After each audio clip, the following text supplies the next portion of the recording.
अन्य breaking news दिल्हीથી મળી રહ્યા છે। લોકસભાની ચૂંટણીને લઈને કોંગ્રેસ સજ્જ હોય તેવું દેખાઈ રહ્યું છે। તો દિલ્હીથી મહત્વપૂર્ણ સમાચાર મળી રહ્યા છે। કોંગ્રેસ આજે ઉમેદવારોની જાહેરાત કરી શકે છે।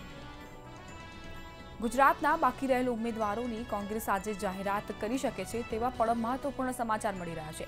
કોંગ્રેસ 22 ઉમેદવારોના નામ જાહેર કરી શકે છે। ગાંધીનગરથી સીજે ચાવડા ચૂંટણી લડી શકે છે તેવી પણ માહિતી મળી છે। तो लोकसभा चूंटणी ने लईने कांग्रेस हवे सज्ज होय तेवुं देखाई रह्युं छे। एक पछी एक उम्मीदवारोनी यादी कांग्रेस जाहेर करी रही है, त्यारे आजे पण उम्मीदवारोनी यादी जाहेर थई शके छे। गुजरातना बाकी रहेल उम्मीदवारोनी कांग्रेस आजे जाहेरात करी शके छे। कांग्रेस 22 उम्मीदवारोना नामनी जाहेरात करी शके छे। साथे ज अनुमान छे के गांधीनगरथी सीजे चावड़ा चूंटणी लड़ी शके छे। तो लोकसभा चूंटणी ने लईने महत्वपूर्ण समाचार दिल्हीथी मળી રહ્યા છે। લોકસભા ચૂંટણી માટે કોંગ્રેસ સજ્જ દેખાઈ રહી છે।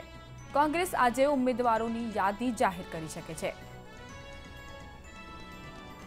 આ યાદીમાં ગુજરાતના બાકીના ઉમેદવારોની પણ નામની જાહેરાત થઈ શકે છે। કોંગ્રેસના 22 ઉમેદવારોના નામની જાહેરાત થઈ શકે છે। ગાંધીનગરથી સીજે ચાવડા ચૂંટણી લડી શકે છે તેવી પણ માહિતી મળી રહી છે।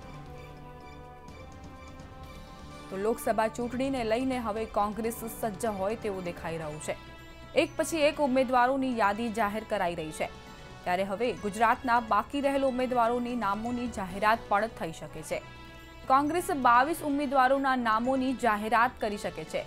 साथे ज गांधीनगरथी सीजे चावड़ा चूंटणी लड़ी शके छे तेवी पण माहिती मળી रही है।